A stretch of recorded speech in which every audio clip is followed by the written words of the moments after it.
Hello and good evening, and welcome to our Zoom this evening.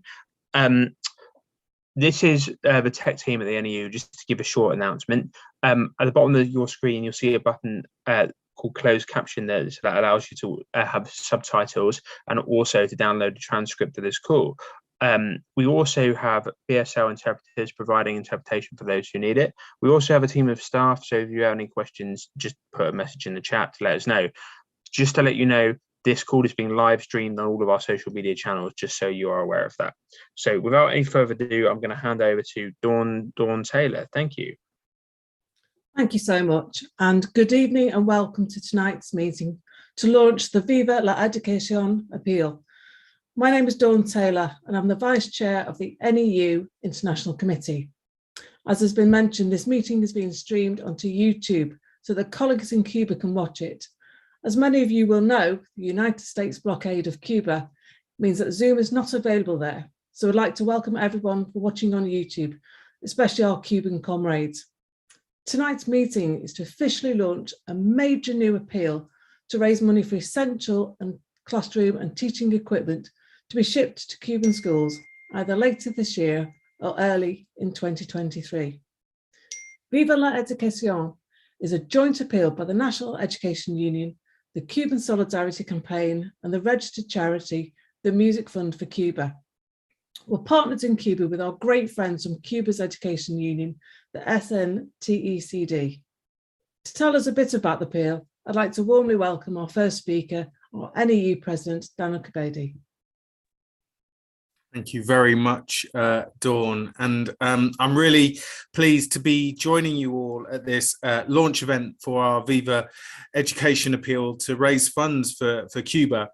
Now, I'm sure you all know that this year marks the 60th anniversary of the cruel US blockade of Cuba. The blockade was designed to strangle the Cuban economy and force hunger and desperation on the people. The aim, of course, was regime change, and that is still the aim of the US policy and the associated aggressions against the country today. Now, I'm pleased that the Cuban people have resisted and stand firm in their commitment to building a better future for all their citizens. This laudable ambition is nowhere better than in Cuba's education system. Free to everyone from preschool to university.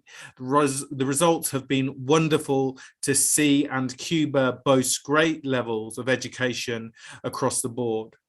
However, the blockade has a major impact on every area of life, including education.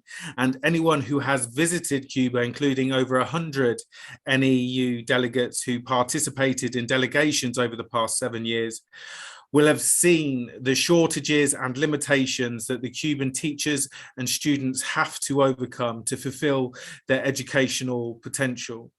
Now, the blockade is the biggest obstacle to the development of education services in Cuba. And while Cubans managed to achieve a lot with the resources they have, we know that they could do so much better without the blockade.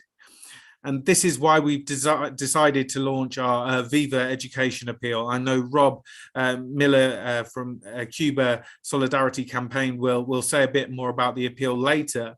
But the idea is very much to raise funds to fill 1 or 2 40-foot shipping containers with educational resources to send to Cuba.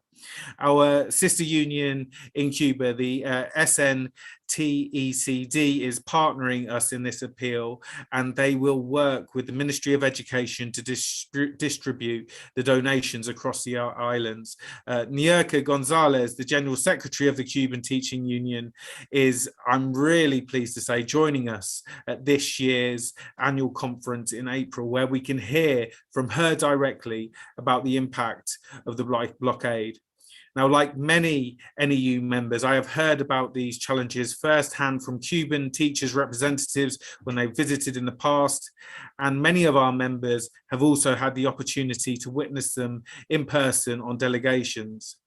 One of those delegates, Daisy Maxwell, a union activist and teacher from London, took part in the 2018 October half-term delegation, and she said, Despite all of the amazing things we saw, the impact of the blockade was inescapable. It was there, right in front of you, in front of your face. All schools were desperately short of resources. Now, although Cuba spends more of its GDP on education than many other nations, the cruel US blockade of the island means that many items are either not accessible or are more expensive due to increased transportation costs. So I really hope that your NEU branch and district will support Viva La Educación.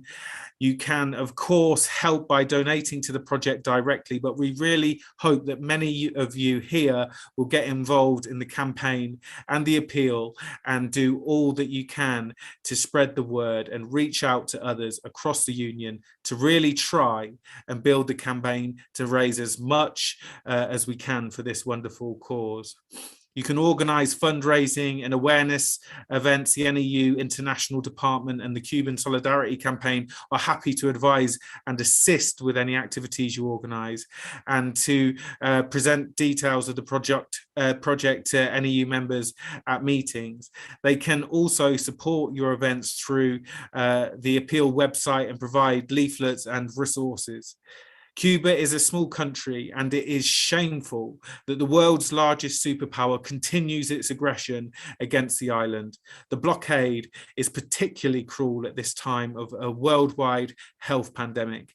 By supporting the Viva Education Appeal, we can make a small contribution to helping Cuban teachers and students.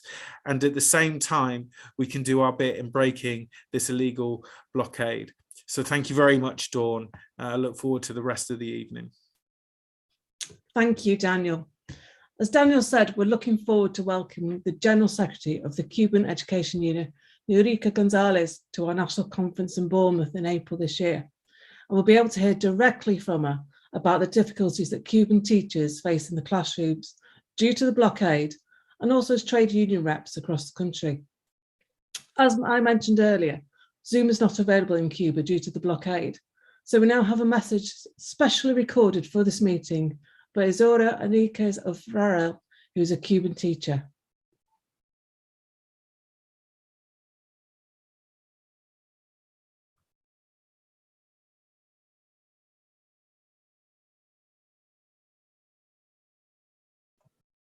If you just bear with me, sorry, we're having some technical difficulty.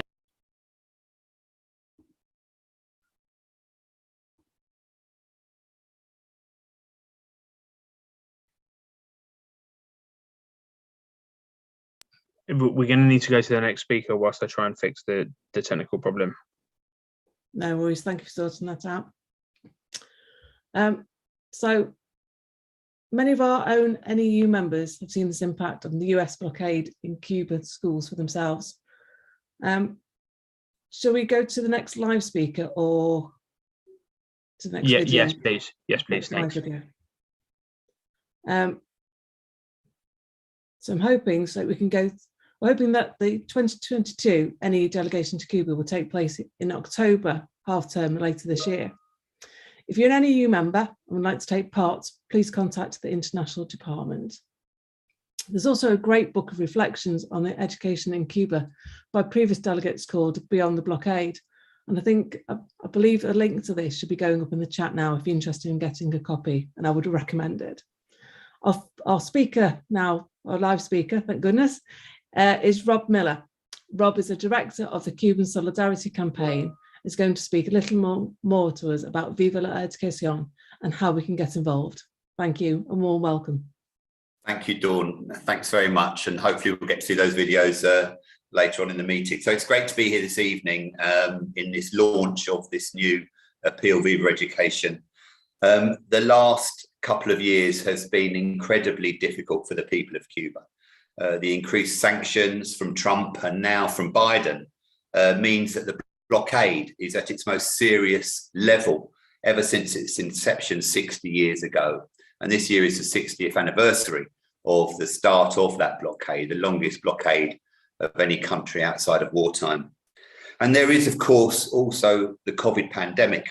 And while Cuba has generally coped really well with the health issues, today it was announced that they were the first country in the world to have virtually vaccinated their entire child population from the age of 2, which is an incredible achievement. So while they've done pretty well with the pandemic, the impacts on the economy, the lack of tourism because of the pandemic, have been devastating. And so Cuba has faced a perfect storm, if you like, with the blockade and the pandemic, which has really stretched the country and its people to the limits.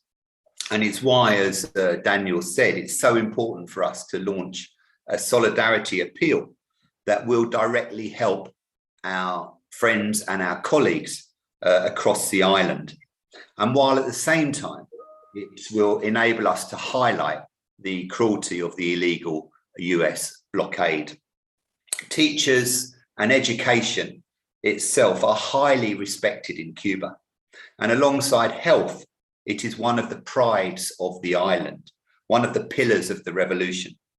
And every Cuban, from every background, from every province, regardless of wealth, race, religion, has benefited from an education system that is really something to behold. Cuba does show the world what is possible when you put education at the heart of your society and you make it truly accessible and fair for everyone. And it is why a solidarity appeal based around supporting teachers and education in Cuba is so universal. We are really, really grateful to Daniel, to Gawain, to Dawn, to Celia, and to everyone at the NEU, all of you here tonight, but also to NEU members across the country that have supported CSC campaigns over the years and are now working with us on this fabulous new appeal. A few years ago, the NEU and CSC ran the Play for Cuba campaign, which resulted us in sending over 8,000 musical instruments and musical equipment to schools across the island in 2 40-foot shipping containers. And I'm sure many of you will remember, and may have been there yourselves, the great send-off of those containers from your conference in Liverpool. And I was lucky enough to visit some of these schools where the instruments were sent. And it was really magical to see them in use with the students. There was still clearly a huge shortage of instruments. I spoke, for example, with 3 wonderful young clarinetists who were essentially sharing one clarinet between them to practice on and play. And even that clarinet needed some serious repairs. But it was clear that those donations from NEU members and friends across Britain were making a real difference across the island. And everyone, including the teachers and the students, were incredibly grateful. Now, the Viva Educación appeal is designed to have a similar impact.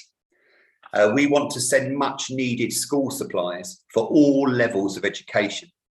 We've discussed this campaign with the Cuban Teachers Union, and they have sent us lists of much needed items, including exercise books, arts and sports materials and equipment, textbooks, including language dictionaries, special needs resources, including braille machines. I know the NEU have already sent over 30 braille machines, but they're in great demand in Cuba.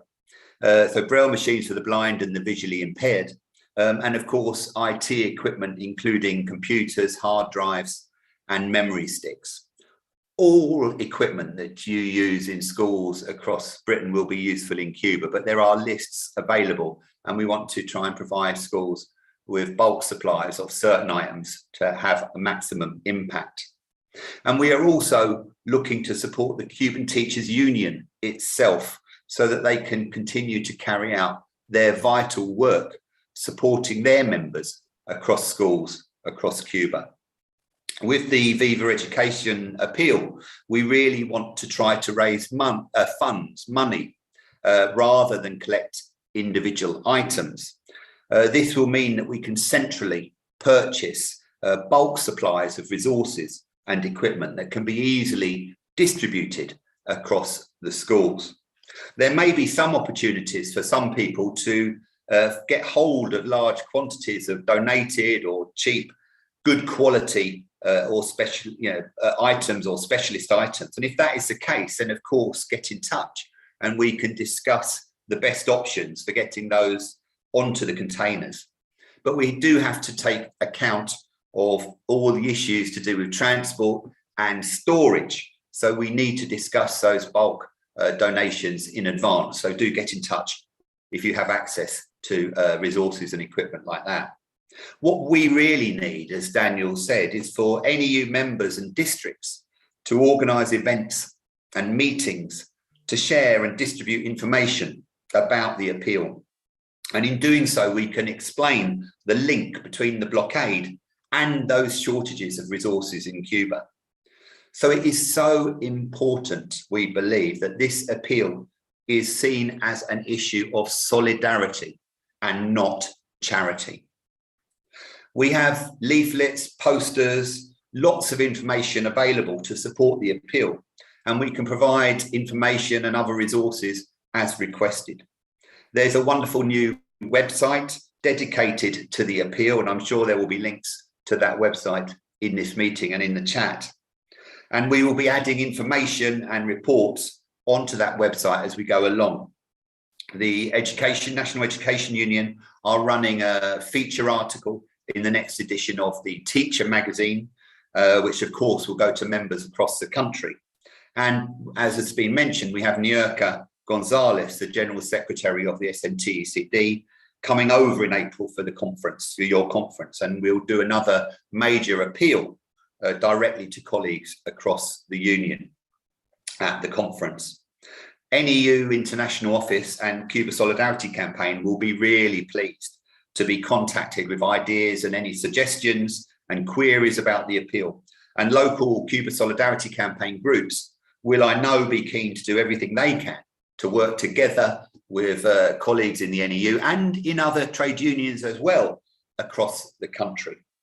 We haven't as yet set a target for fundraising, but of course we know it will need to be tens of thousands of pounds if we are going to fill those shipping containers and get them over to Cuba. So I really, really hope that everyone will get involved in whatever way you can.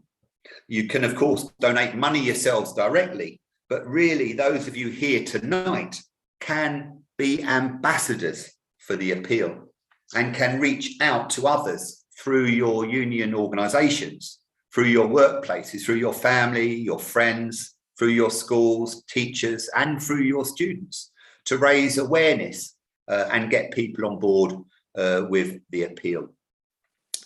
Finally, can I just say that Cuba is a wonderful country, an amazing country, which makes a huge impression on everyone that gets to know it or visits. It's a small country that has stood up to bullying by the United States, a close superpower neighbour, over the last 60 years. And at the same time, it is a country that has given so much to so many others, from the fight against the apartheid regime in South Africa to the Cuban medics who have travelled the world treating millions of people. And now it really is time to do all we can to help the people of Cuba at this time of difficulties. So I hope, and I'm sure everyone will do all they can to get involved, spread information about the campaign, and do everything you can to support Viva Educación. Thank you very much. Thank you, Rob. I know a link to the appeal website has gone up in the chat. There'll also be an article, as mentioned, in the next issue of the Teacher magazine to launch the campaign. So hope you all get involved. As Rob said, this is a joint appeal by the NEU and the CSC, but it's not exclusive, and we hope that other unions and organisations will get involved during the year too. Now, as we mentioned earlier, Zoom is not available in Cuba due to blockade, so I hope now that we can go back to this special message. I think we can. Thank you. Greetings from Havana. My name is Isora Enriquez, and I want to thank you for the opportunity to talk to you about my experiences as an educator for more than 40 years, as an English language educator and a teacher educator. Definitely, I have witnessed the constraints imposed by the severe US blockade against Cuba, and I have suffered the difficulties that educators have faced due to the blockade. For example, I am aware of the challenges and difficulties that special education institutions have faced due to the lack of special equipments such as wheelchairs for physically impaired and braille matchings for visually impaired. A great challenge has also been in reference to computer equipments.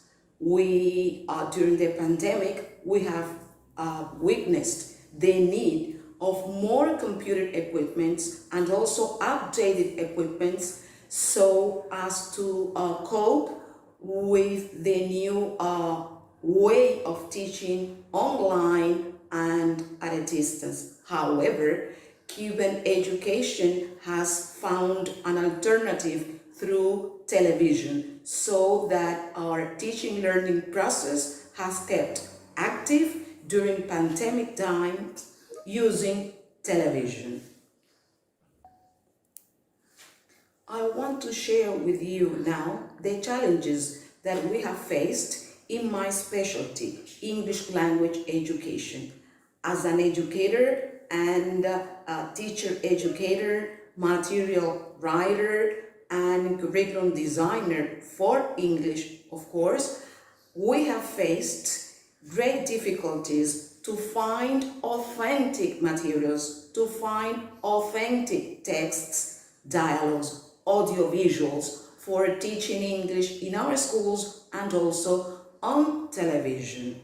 So at this moment, I want to thank the Cuban Solidarity Campaign and the National Education Union for the support to help Cuban teachers of English go to the UK, take courses in universities, participate in international conferences, and also for joining us in proofreading the texts and workbooks that we have produced. Lately, during pandemic time, many of you have joined our webinars and our online sessions, and those opportunities for professional development are very much appreciated by the Cuban ELT community. On behalf of the ELT community, on behalf of the Cuban educators, I want to thank you for the permanent support to Cuban education and your solidarity. Thank you very much.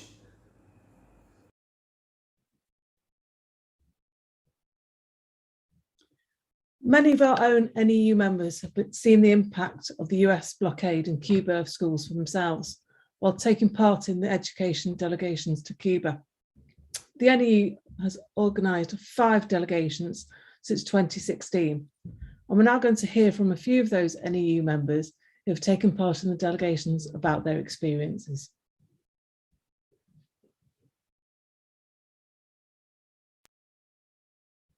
My name's Gawain Little, and I was part of the 2016 NEU delegation to Cuba. The thing that really struck me about the Cuban education system when I saw it firsthand is the extent to which the views of educators and of students are listened to within the system. In any major educational reform, their views aren't just taken into account, but the views of professionals provide the starting point for those reforms. I think there's an awful lot we could learn from Cuba. But whilst there, I also saw the terrible shortages within their schools and within the education system as a whole.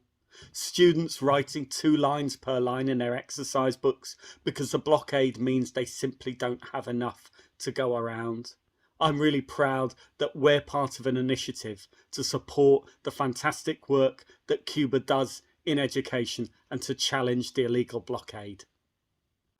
Hello, my name is Alpha Kane. I am a member of Brent District of the NEU. I was part of the delegation, the 2017 delegation that went to Cuba. And what struck in my mind was when we were in Ciudad Libertad, just before going to the Literacy Museum, we went to a school called Abel Santa Maria, which is for the visually impaired students. And as we entered the school, we had a braille machine that we had with us to Cuba for exactly the type of school like that. And I was just walking towards a classroom, and I saw a plaque on one of the walls display. And the plaque read, "Give me freedom, challenges, independence, equality, demands, and love. Do not give me overprotection, sympathy, or pity." That, to me, summed up the Cuban education system. We need to do everything to help Cuba, especially with this horrible blockade, which is criminal and illegal. Thank you. Hi, I'm Nifa. I'm from Oldham and I'm part of the Bury NEU district. I absolutely loved my time on the NEU and CSE Cuba delegation a few years ago now. What stood out to me the most was the community spirit and self-confidence everyone had, and how welcoming and approachable everyone was, both out in the streets as well as in the schools and the different community groups we met. I think people were very supportive of each other as a community, regardless of where people had come from.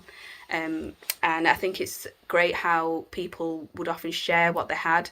And if they had too much of something, they would obviously make sure that those extra resources went elsewhere. It's a real shame that they have to really ration what they have. And I think the more we can do to support them, the better. Hello, my name is Leslie Ohini Jane Cranting. I went on a delegation to Cuba in 2017. The memories that I have of the Cuban people were very warm people, very inviting, very caring, very giving, very inclusive. The trip itself was an amazing trip. We learned so much about the education system in Cuba. Despite the horrific blockade, they still do over and above what I feel we do in this country, especially for pupils who have got additional need to their learning. The Cubans do as much as they can with the resources that they have. It was a fantastic trip, and I would urge anyone who, if you ever get the opportunity to go on a delegation to Cuba or even just to visit, to do so. You will learn so much. You will come back amazed, and it will change your life. Hello everybody, it's Neil Sledge here from Wirral NEU. I went with comrades and colleagues from the NEU to Cuba in 2018, had a fantastic time visiting all the schools, children loving their learning, teachers loving teaching, buildings falling apart, not much paper, very short supply of pens, pencils, stationery, and children writing like 2 lines on 1 line, dead small writing, both sides of the paper. So we really need to support them, because children and everyone loves education, they value education, and we should be helping them any way we can, and we have loads of that sort of stuff in our stock cupboards. Come on. Cheers. Bye. Hi, my name's Julia Simpkins, and I was a member of the 2019 NEU delegation to Cuba. The thing that struck me most in Cuba was the fact that twice as much GDP is spent on education and healthcare as in this country. That means that education is completely free in Cuba, even down to accommodation. Everything is paid for. Recently, returning to Cuba, I was shocked to see the effect that COVID has had on the island. They have almost nothing now, and they need our help and support even more than before. So please give as much as you can. Thank you. Hi, my name is Carol Jump Graham. I'm a part of the delegation that went to Cuba in 2019, and I must say this was an eventful tour for me, having seen firsthand all the things that have happened and how the impact of the blockade has affected the people in Cuba, yet they're strong, they're resilient. Having going to all these schools and colleges and university and see how the curriculum is spread through, how the population has interacted in making decisions and being part of the curriculum and not having things just thrown to them, how the families come together and how they support each other, network, the recycling, every single piece of equipment they can find is recyclable. Thank you. Hi, my name's Julie Nesbitt, and I'm the Leicester City NEU President 2021-2022. I was a part of the delegation that went out to Cuba in October 2019. I was truly astounded with how educational achievement is supported and led in Cuba from naught to PhD level. What also was saddening, though, was the fact that there is not enough resource to support this ethos education. Because of the blockade, basic supplies and braille machines are unable to be purchased directly to Cuba. Hi, I'm Sue Piper, Tameside NEU, and I'm also in Manchester CSC. I went to Cuba in 2016 with the Union, had a fantastic time, saw firsthand the commitment, dedication, hard work of the Cuban teachers and how much energy they put into their work. But we also saw through the blockade the lack of resources, basic resources, pens, papers, computers. We went into one classroom, we saw about 8 children around one computer. So we did it in 2019. We sent 2 containers full of thousands of musical instruments. Let's help our Cuban comrades now. Cuba's really struggling, needs our help more than ever. Let's break the blockade. My name's Bernard Regan. I'm the Secretary of the Cuba Solidarity Campaign, and I've been very pleased and very privileged to go with numerous NUT and then National Education Union delegations to Cuba. The support that's been given by the Union has been tremendous, including the Music Fund for Cuba.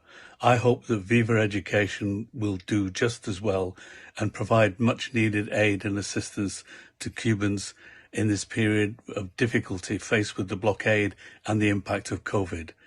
Cuban children take education seriously. Cuban teachers take education seriously. Indeed, the whole country places it as a priority. Please give your support to the Viva Education campaign, which I know will be appreciated in Cuba. Thank you.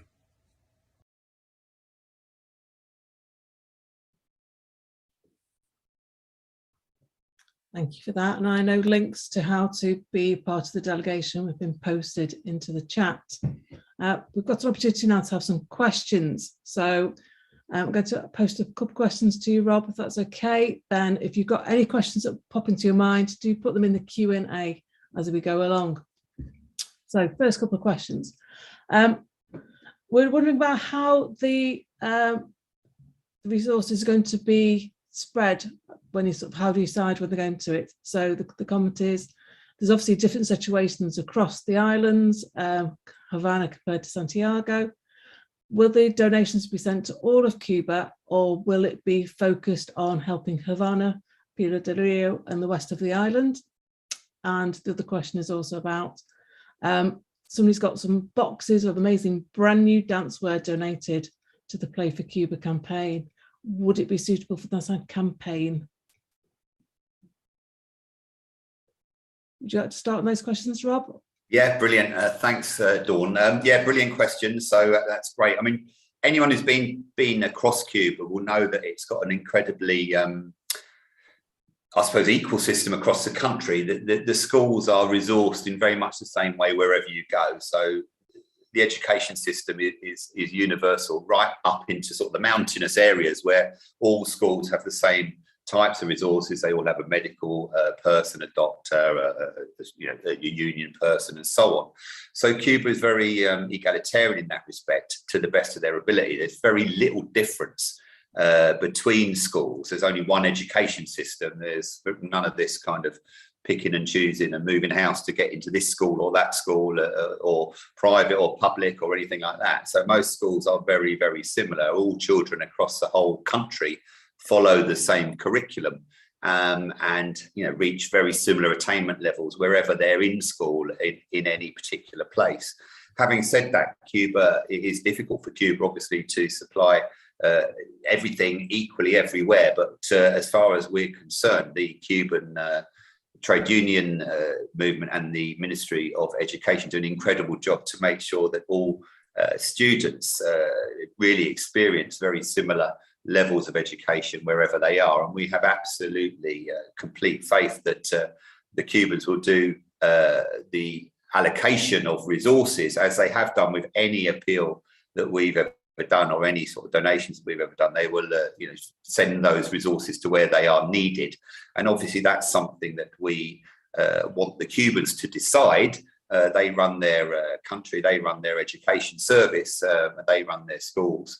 And so they are the best people to decide where any donations should end up. So it's really up to the Cubans to decide where things go. We're not in the business of saying we want this to go to this school or this to go to this town or whatever. It's a national appeal, and we will send the items to the Cuban Education Service to be sent wherever they are needed. And we have complete faith, and our experience tells us that that is exactly what will happen. Anything that is donated will go to places where it is needed across the island. So that's a question we're always asked with different appeals, and we always give the similar answer that as far as we're concerned, and from our experience, donated items go all over the island.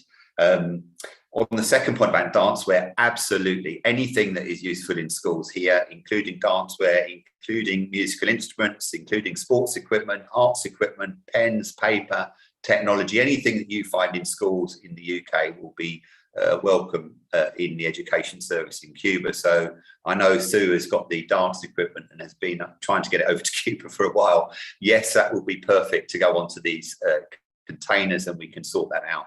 I know we've received a lot of musical instruments since the Play for Cuba campaign, and of course musical instruments will definitely go on to these containers. We really want the container to go to the education service, so it is stuff for education, but within that there's quite a broad remit. So do get in touch with any queries about what can go on there. Like I said, the bulk of this appeal is fundraising, and then we will centrally purchase bulk supplies of items that can be used effectively in schools across Cuba, and we will take guidance from the Cuban Teachers Union and the Ministry of Education in Cuba on the specific items they want us to purchase.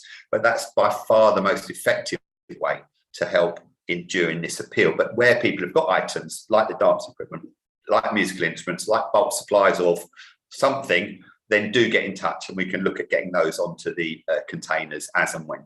Thank you. Thank you so much. Daniel, would you like to add anything?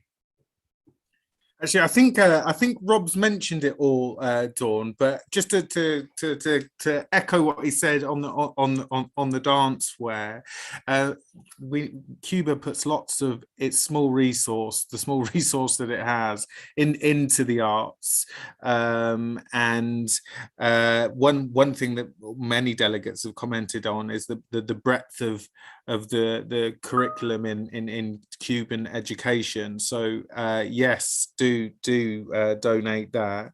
I suppose what's really important as well is for educators is to really sort of talk to your colleagues around this and organise around the campaign in your schools or colleges, discuss the situation in Cuba and how we could advance the interests of Cuban, the Cuban cause, and also do some fundraising at the same time and donating at the same time. I think it's really something that we can engage our colleagues around in school.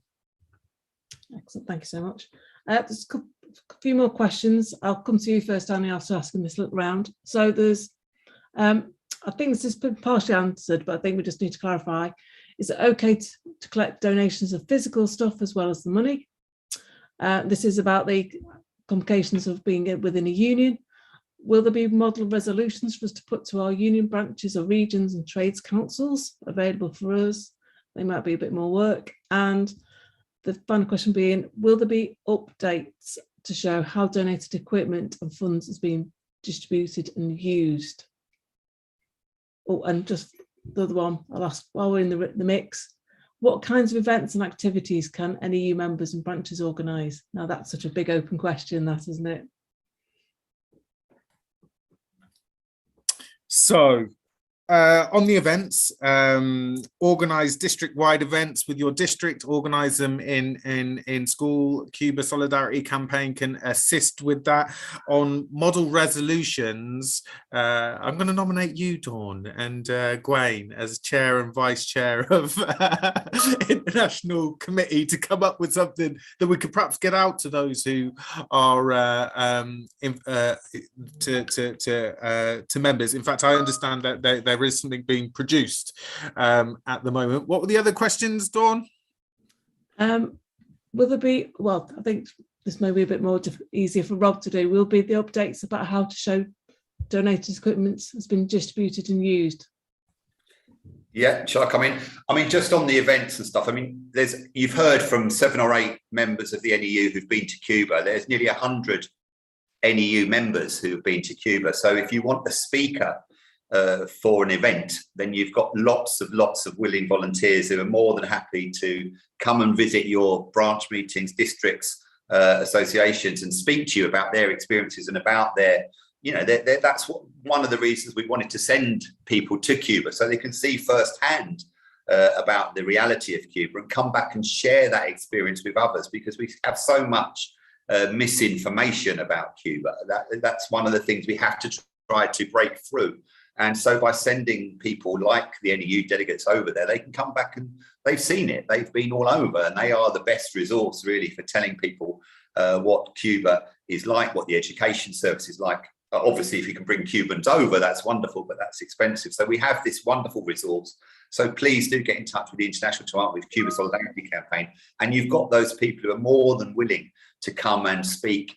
They love to speak about Cuba, and they're wonderful, wonderful ambassadors for Cuban education, and will be supporters of the appeal. So that's a really good resource. Obviously, CSC can send speakers on Zoom or in person, and there are all sorts of people, and also films we can supply and other resources to organise events and activities locally. We're really, really pleased to do that. We may even come along with a bottle of rum, Cuban rum, to help the party get along. So we're more than happy to do whatever: music, dancing, speaking, films. We want to organise events, and we want you to organise events, and we will happily make those events happy and fun and exciting, and to get people involved. That's what we're all about. So I think there's lots of options there. Model motions, obviously, we'll work with the International Department of the NEU to get suitable motions to use for districts, and they can be available, you know, very, very quickly on request, and we'll put them up on the Viva Education website probably from next week. In fact, that we can get those done very quickly.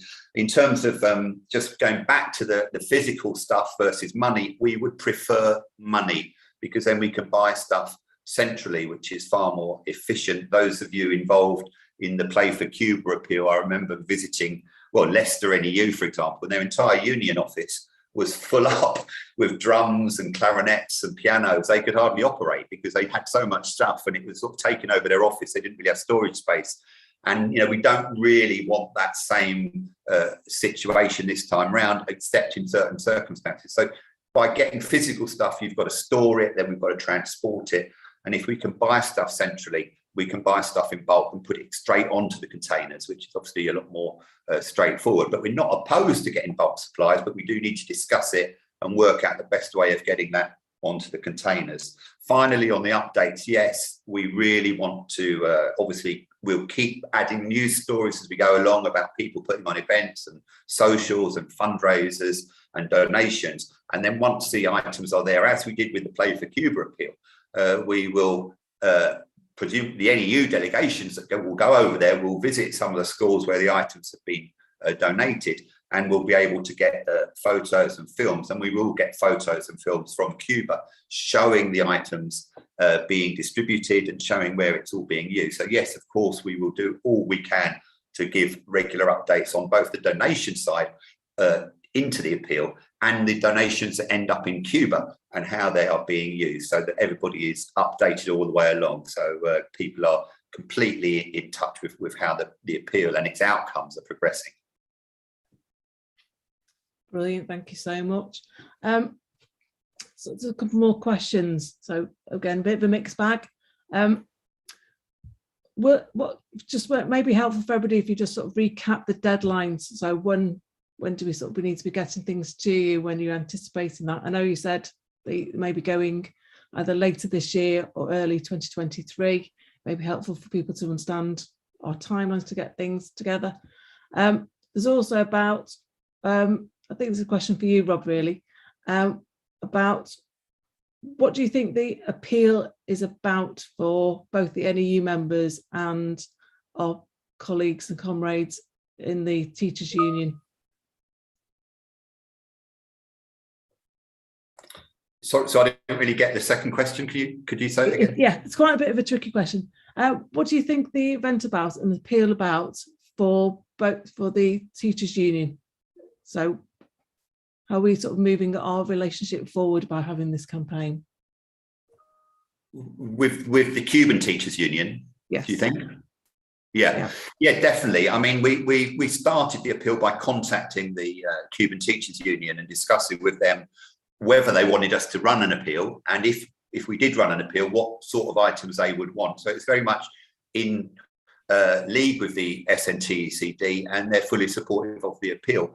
And I think it builds upon the delegations, and the delegations are facilitated by the SNTECD. So it's a union to union delegations. And it's obviously a way of not just going to Cuba and seeing it, but then also showing solidarity in return, and actually doing something very practical to help Cuba and the Cuban Teachers Union. And it's something they wanted very much. And we've also got within the appeal the idea of helping the union.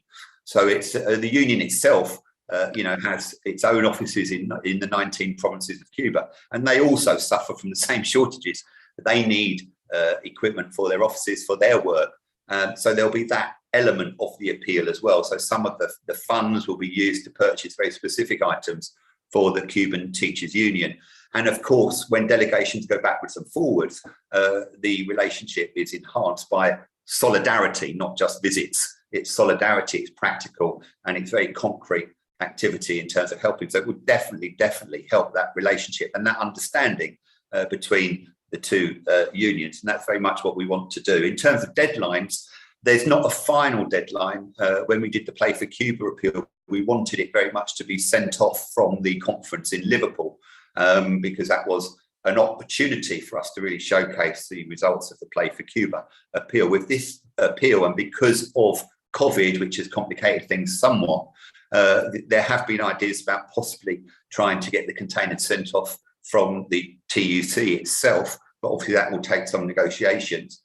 It may be that it will be sent off at the next teachers conference in 2023, but we wanted to leave it open because we want people to have time, firstly, to organise all the events, the activities, fundraise. I mean, if we fill 2 containers in a couple of months, then let's get them sent off. I think it's kind of a bit like that, but I would estimate about a year of fundraising, because there's also a process. When you're raising money and you're organising events, you're able to tell people about Cuba, and you're also able to tell people about education and the blockade. And that is a very, very important part of this appeal. As I said before, we're not talking about charity. It is a humanitarian appeal, but we want to focus on solidarity, and we want to explain the reasons why there are shortages. So there's the combined political element, really, of raising awareness about the blockade and the impacts it's having on health, and in this case, education. Because fundamentally, the biggest reason why these shortages are there, why we exist as a Cuba Solidarity Campaign, why we need to raise funds and raise solidarity, is because of the US blockade of Cuba. So it's a central point of this appeal. It's not just a humanitarian charity appeal for a poor country over the other side of the world. It is a poor country over the other side of the world, but there's a lot more to it than that.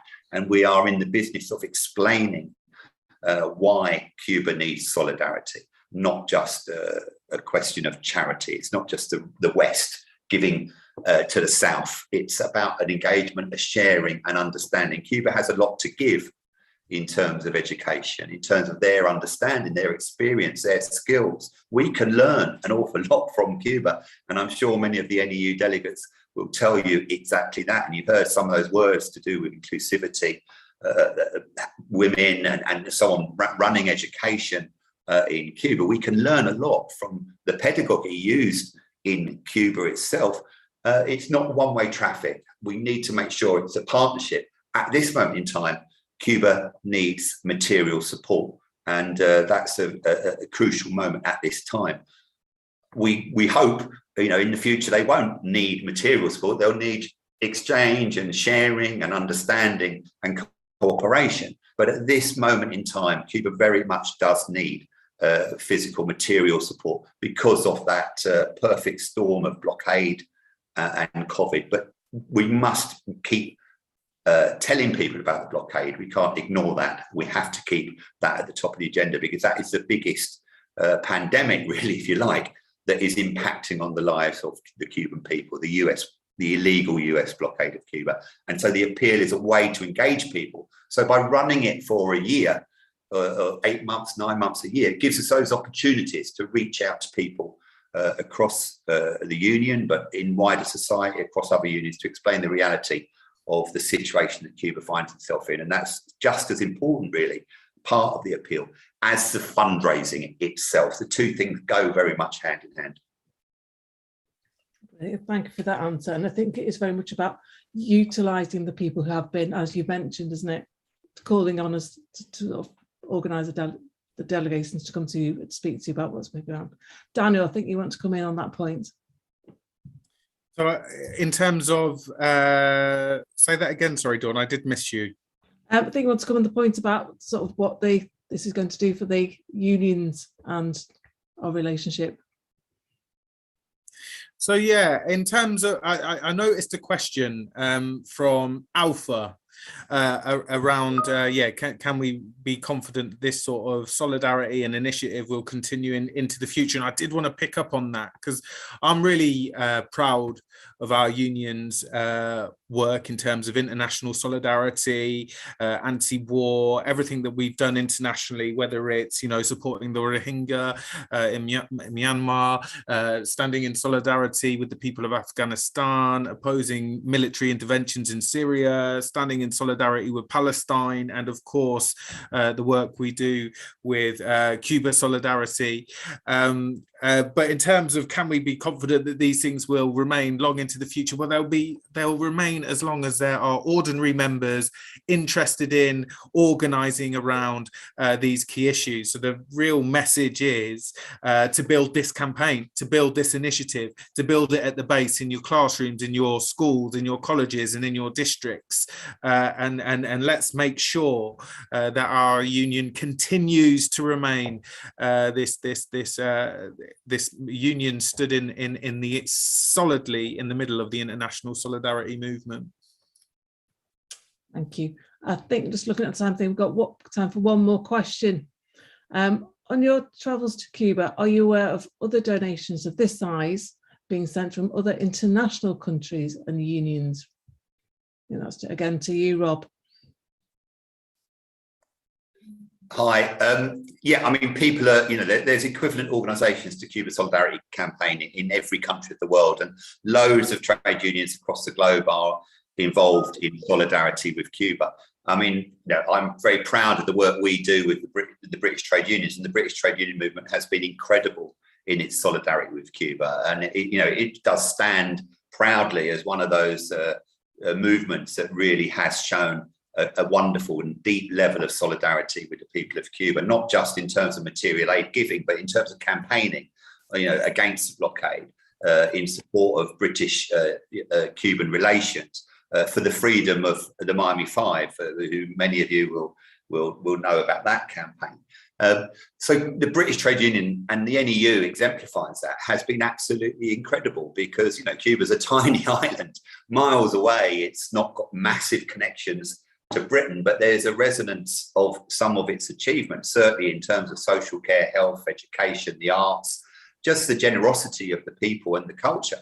And it resonates incredibly with people here. I mean, before the pandemic, I suppose about 250,000 Brits were traveling to Cuba on holiday every year. So millions of people have seen Cuba for themselves. And that's a really strong way of breaking the information, misinformation that we receive every day about Cuba, really emanating from the United States and particularly from Florida, where there's a sort of an anti-Cuban movement there that's really interested purely in regime change. So I do think there are organizations across the world, and there are countries, you know, who have given much solidarity, you know, ships from Mexico, from Nicaragua, from Venezuela, Honduras, and so on, over the past months, in China and Russia and so on.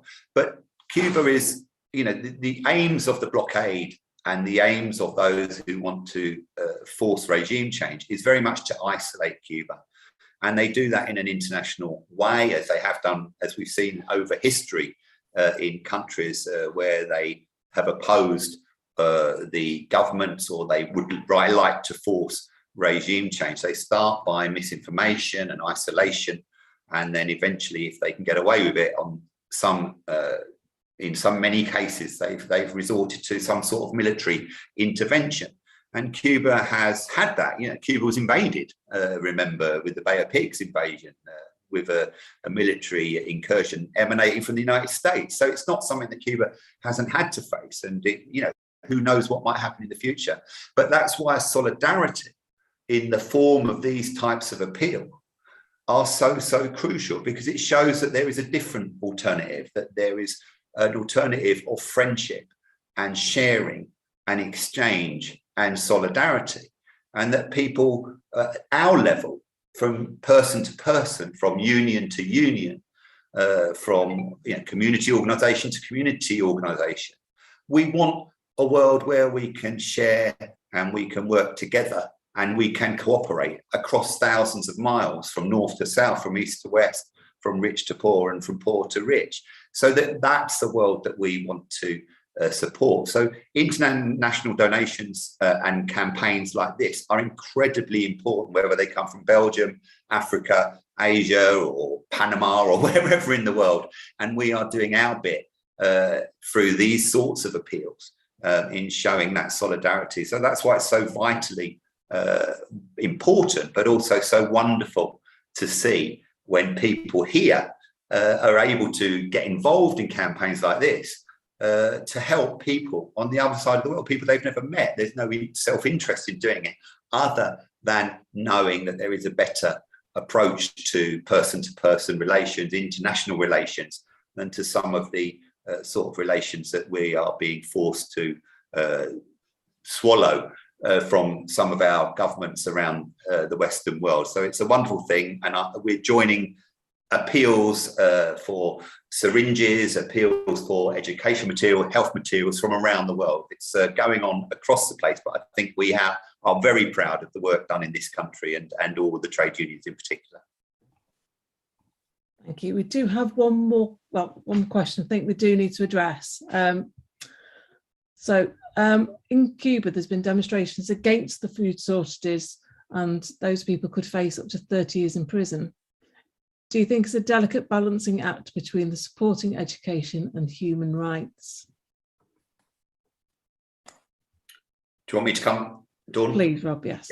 Yeah, I mean, in July, there were some demonstrations, and people were pissed off, sorry to use my language, but people were upset about food shortages, health shortages. There was also some electricity shortages, and people were upset, as they were in countries across the globe at that time. COVID was incredibly difficult, and in Cuba it was double whammy with the blockade and the complete collapse of tourism. And tourism in Cuba is very important. It accounts for sort of around 20% of the economy, and it's also in very certain areas. You know, most Cubans aren't involved in tourism, but in the areas where tourism is happening, when it stopped overnight because of COVID, then the impact was immediate, particularly on certain groups who were working within tourism. So there was a lot of upset and a lot of anger, and people were protesting. And those protests were broadcast for 2 whole days across the Western media on the BBC, day and night for 2 days. And many of us will remember it. And I often thought, well, wouldn't it be nice if we saw the same coverage of the demonstrations in perhaps Colombia or Chile or Palestine or so on, where we don't receive, or even some of our own demonstrations, which really don't receive much coverage at all. So there was an incredible focus on those demonstrations, which were also, the focus was increased through, Facebook sites, Twitter sites that were invented left, right, and centre. Sheila 1273, Sheila 1274, Sheila 1275. There were thousands of these Facebook sites and Twitter sites regurgitating this image of Cuba. There were huge demonstrations in Cuba around the same time, which were pro-government demonstrations, were supporting the status quo. So the relationship between the two, it was a very different reality, which we heard. There were demonstrations and people were pissed off, and there was some violence. Some people were throwing stones, a police car was overturned in Havana, so on and so forth. And I think one person was killed in those protests. So it was a very serious thing, and a very serious thing for Cuba, which just is not used to that kind of situation. So there have been trials, and there are trials going on, but they are being conducted through the legal recourse that takes place in Cuba. And there's a whole stream of articles on Grandma and so on, which on the Cuban newspapers, which explain the legal recourse. It's not true that people are having unfair trials or being persecuted or are being locked up inordinately for terrible sentences. That's not the situation. There is a process of law, there's a constitution, and that is being followed within Cuba. People are being penalised for having thrown stones, attacking police, or attacking a health clinic, which was one of the most serious things, where a health clinic was attacked and patients had to be evacuated. So there were some serious elements of social unrest, and they have been, or they are being dealt with through the courts and through the constitution. So it is a serious situation. It was a serious situation. I'm very pleased to say that when a similar series of demonstrations was proposed from Miami, from Florida, to take place in November. And again, the world was looking at Cuba, that this was going to be all these demonstrations and this was going to happen, and the Cuban government was going to do this and the people were going to rise up. There was very, very little at that time in November. The situation had changed by November. COVID was much more under control. The health service was functioning. The electricity supplies were back on. And there had been an awful lot of solidarity aid, which had ameliorated some of the difficulties around that time. July, when the protests took place, it was very, very serious in Cuba. And people were seeing pictures, as we did ourselves, of health services overwhelmed because of COVID. And Cubans are just not used to seeing their health services overwhelmed. So it was a very, very worrying time for the Cuban people. It was a very, very worrying time for people around the world who were in solidarity with Cuba. It was a very, very difficult moment. But I'm pleased to say that that was then. And I think going forward, Cuba's in a much better position now. Schools are open, workplaces are open. COVID is much more under control. The vaccination levels since July have meant that nearly 92% of the whole population have been vaccinated. So although they've had an Omicron surge, it's not been at all as severe as the Delta surge was in July. And of course, international tourism is now started again. Cuba reopened its borders in November, and international tourists are going back to Cuba. So the situation is brighter in an immediate sense, although the blockade is still making it incredibly difficult moving forward. So I think Thank you. Hopefully the situation is improving and things will continue to improve. Can I just come in, Dawn, on that point? Yeah, I think it's important that we talk about this. It's really important, our campaign is in solidarity with the Cuban educators and the education system. We fight against the blockade because we believe that Cuba and Cuban people have got a right to determine their own path without interference from the US or anyone else. So that's a really important point. We're standing in solidarity with educators and young people throughout Cuban society. Thank you. And I think that's a really good point for us to be ending on. We have overrun a little bit, but I'd like to say thank you so much for our live speakers, Daniel and Robert. I'd like to thank those who contributed in the video. And a special thank you to our BSL interpreters and those in the IT who support us. So I do hope you have the opportunity to go away, encourage your districts and branches to get involved in this campaign so we can move things forward. Thank you for everybody who's attended. I hope to hear from you soon and look to read about you in our Teachers magazine.